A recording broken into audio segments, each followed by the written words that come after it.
morning, dear students. Today we are going to begin with the story Hearts and Hands, which is written by O. Henry.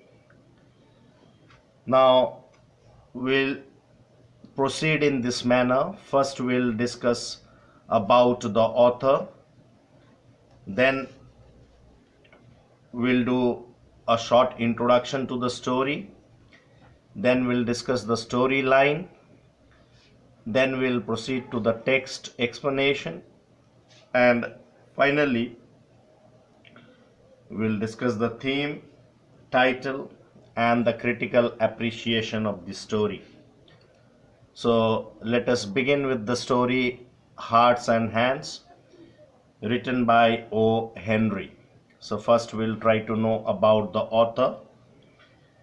Now, O. Henry is one of the most prolific American short story writers. He was born on September 11, 1862 in North Carolina. His real name was William Sidney Porter. So William Sidney Porter always used to write under the pseudonym of O. Henry. He did not receive much education. In fact, the only formal education that he received was at the school of his aunt, where he developed a lifelong love for books. At the age of 15, he left the school and started working in a drugstore. He even worked for some time as a teller in a bank. In 1884, he started a humorous weekly, The Rolling Stone. In 1897, he was convicted of embezzling money and was sentenced to 5 years imprisonment. Now here, embezzling money means he was convicted of inappropriating or stealing money that is placed in one's trust in an organization. So he was in an organization, he was trusted with the accounts, and he stole the money or inappropriated the money, and he was convicted of that charge, and he was sentenced to 5 years of imprisonment. Now, while staying in prison, he started writing short stories to earn money to support his daughter. After being released from prison in 1901, he changed his name to O. Henry to shield his true identity and continued writing. Now, a twist of plot which turns on a strange circumstance leading to surprise ending is a typical characteristics of O. Henry's story. Now, O. Henry, in fact, is best known for the surprise endings in his short stories.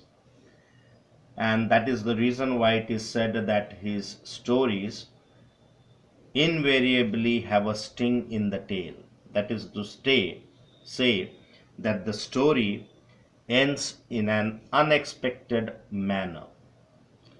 Now, in this story, Hearts and Hands, it also ends in an unexpected manner. And since O. Henry was so often used to end his story with a ting or to give a surprise ending to his story, that is the reason why this technique came to be known as Henry twist. It was known as the Henry twist. Now, some of his well-known collections of stories include Cabbages and Kings, The 4 Million, The Trimmed Lamp, The Heart of the West, The Voice of the City, and Whirligigs. He died on June 5th, 1910 in New York. So this is about the author. Now let us know what the story basically is about. Now the story Hearts and Hands describes the chance encounter on a train between two acquaintances, that is Miss Fairchild and Mr. Easton. Now, it is a chance encounter means it was not a meeting that was pre-planned. They met each other by chance on a train, and they were known to each other. So they knew each other, they were acquaintances, and they happened to meet each other on the train. So therefore the entire story, Hearts and Hands, is set on a train. Briefly speaking, or later you will come to know that the name of the train is B&M Express. So the entire action of the story takes place in one of the coaches in the train, where a young, beautiful, and elegantly dressed lady, Miss Fairchild, is sitting. It is at Denver station that the two other characters in the story, they board the same train. Now one of these men is an old friend of Miss Fairchild, and his name is Mr. Easton, and he is a very handsome looking young man. The other man with Mr. Easton is a rough, fat, and glum faced man. So the situation now, when Mr. Easton and Miss Fairchild meet each other in the train, that situation becomes or turns awkward when Miss Fairchild notices that Easton is handcuffed to a grim looking man. So Mr. Easton is handcuffed to a grim looking man, that fat, glum faced man. So he was handcuffed to him. He was chained. A handcuff is a metal fastening. Okay, you can see the image of the handcuff also. Fastening that can be locked around a wrist and is usually connected by a chain or bar with another such fashion. So this fact that they were handcuffed clearly indicated that one of these person was a police officer while the other person was a criminal. So when Miss Fairchild saw that Mr. Easton was handcuffed to a grim looking man, then that situation became quite awkward. Why? Because she was unable to make out, and she suspected that maybe something had gone wrong. It is at that particular moment that this glum faced man intervenes to save Mr. Easton from embarrassment and prevent the girl from discovering the truth about him. So actually Mr. Easton was a criminal, but the glum faced man, who was the marshal, he intervened the situation and he presented himself in such a way as if he was the convict and Mr. Easton was the police officer. So he did this in order to save Mr. Easton from embarrassment and also to prevent Miss Fairchild from discovering the truth about Mr. Easton. Now it is quite interesting that it is only through the observations of their fellow passengers that the reader is made aware of the real nature of the relationship between the two men handcuffed to each other. So the reader also and Miss Fairchild, they never come to know about the reality. Miss Fairchild, in fact, she never comes to know about the reality. However, the readers comes to know about it through the observation that is made by other passenger who were sitting there. So the fellow passenger who was in the train made the observation, or through his observation the readers come to know about the nature of the relationship that existed between the two men who were handcuffed to each other. So we come to know that it was the glum-faced man who was the marshal and Mr. Easton was the criminal. And this we come to know only through the observation of yet another fellow passenger. Now, it will become even more clear when we do the storyline. So let us do the storyline.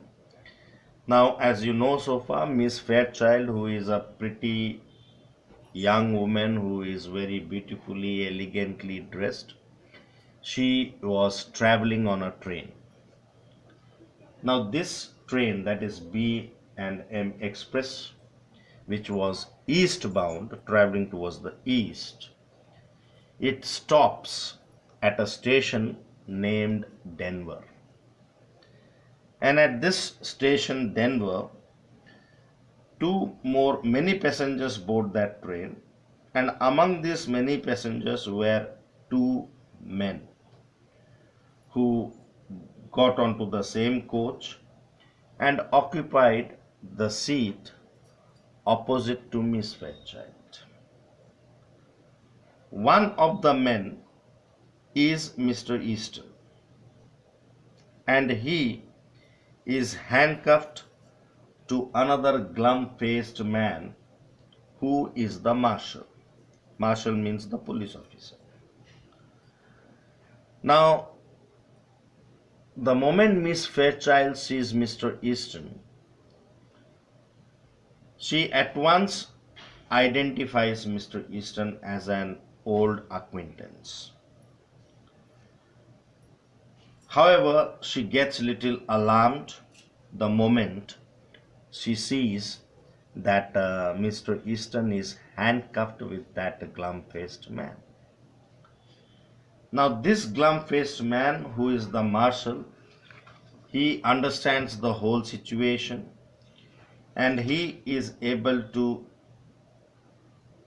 understand that Mr. Easton was in an unpleasant situation, was caught in an awkward situation. Obviously, Mr. Easton would not like to introduce himself as a prisoner to one of his old acquaintances whom he happens to meet by chance on the train. So therefore, in order to save Mr. Easton from that awkward situation or from that embarrassing situation, the marshal pretends to be the criminal who is being taken to the jail by Mr. Easton. So he presents himself in such a way as if he is the criminal who is being taken to the jail and Mr. Easton is the marshal.